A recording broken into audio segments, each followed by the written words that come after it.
Okay, Federalist 26, Part 3.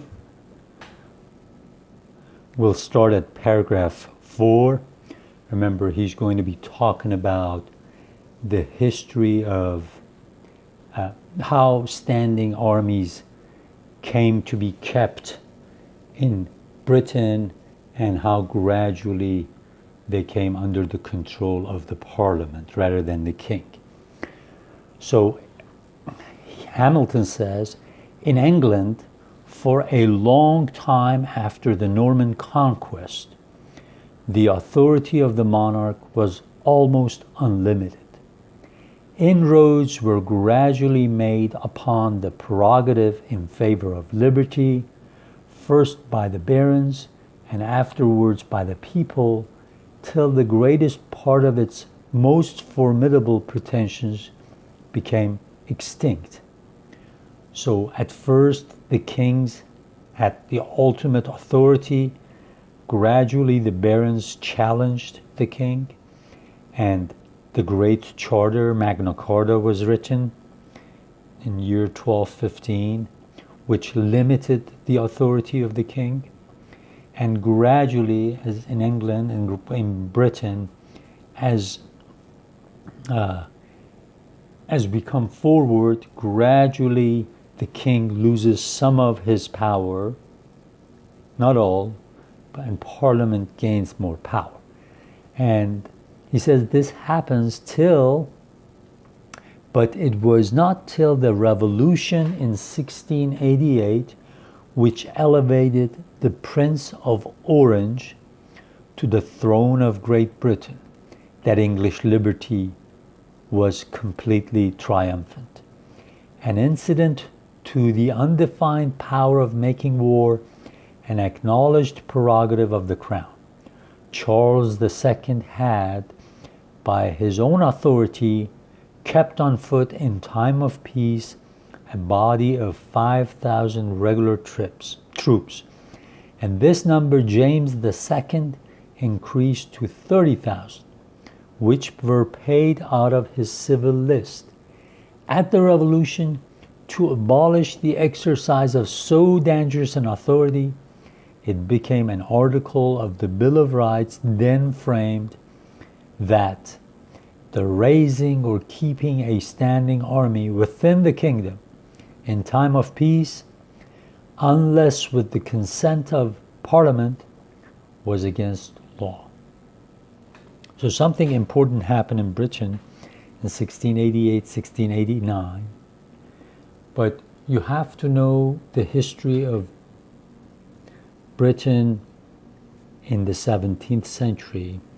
There was a lot of power play. There were some, I think a couple of kings and maybe a queen that people were accusing of either becoming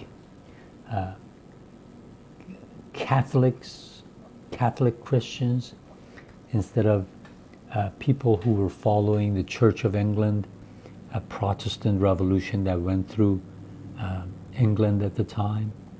So it's important, when you have time, just watch some good videos of British history, and they'll talk about this.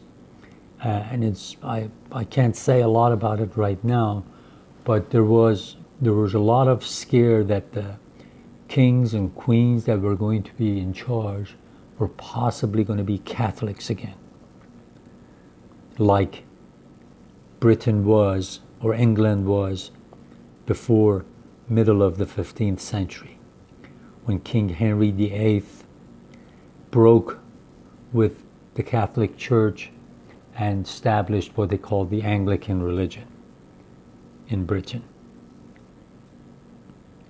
So in the 17th century, there was a lot of chaos, a civil war in England, and the British had this history in mind, and they didn't want the king to have total power, a lot of power. They didn't want an authoritarian king, a dictator.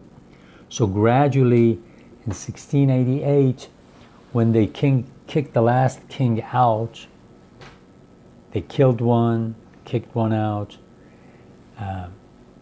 They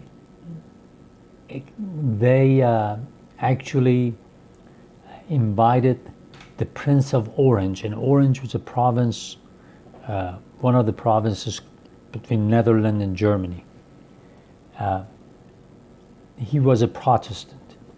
Him and his wife, who had been, I think, the daughter of the British king, to come to Britain and start a new dynasty.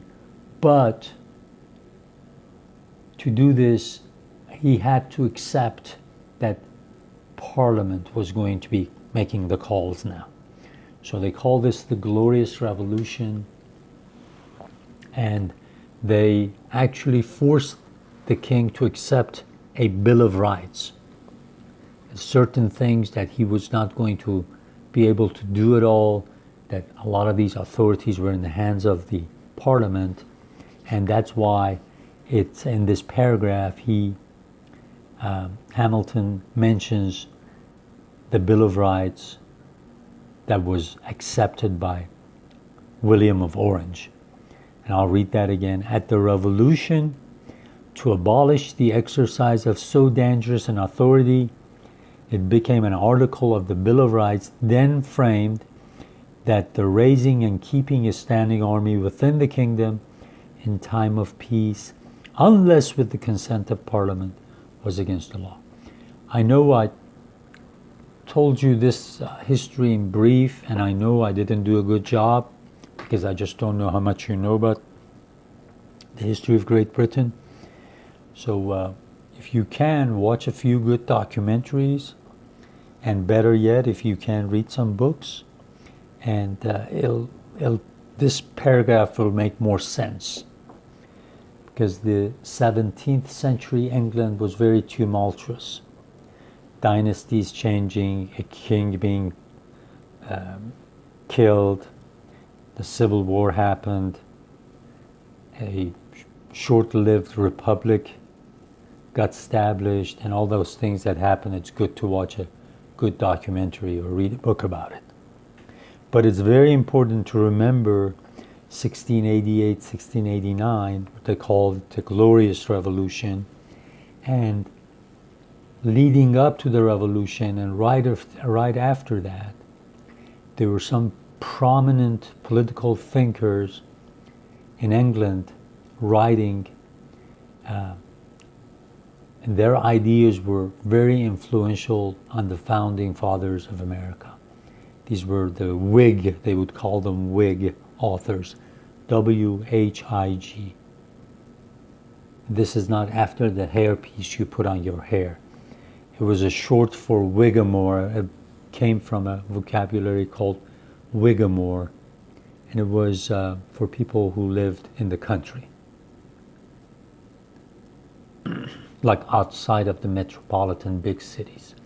But anyways, there were some influential writers that went by they were known to be Whig philosophy, that was talked about by them.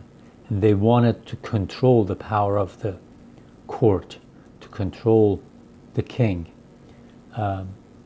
So when you read this history, pay attention to these Whig authors and how they influenced the founders of the United States and their political ideology. Okay, I better continue in the next video.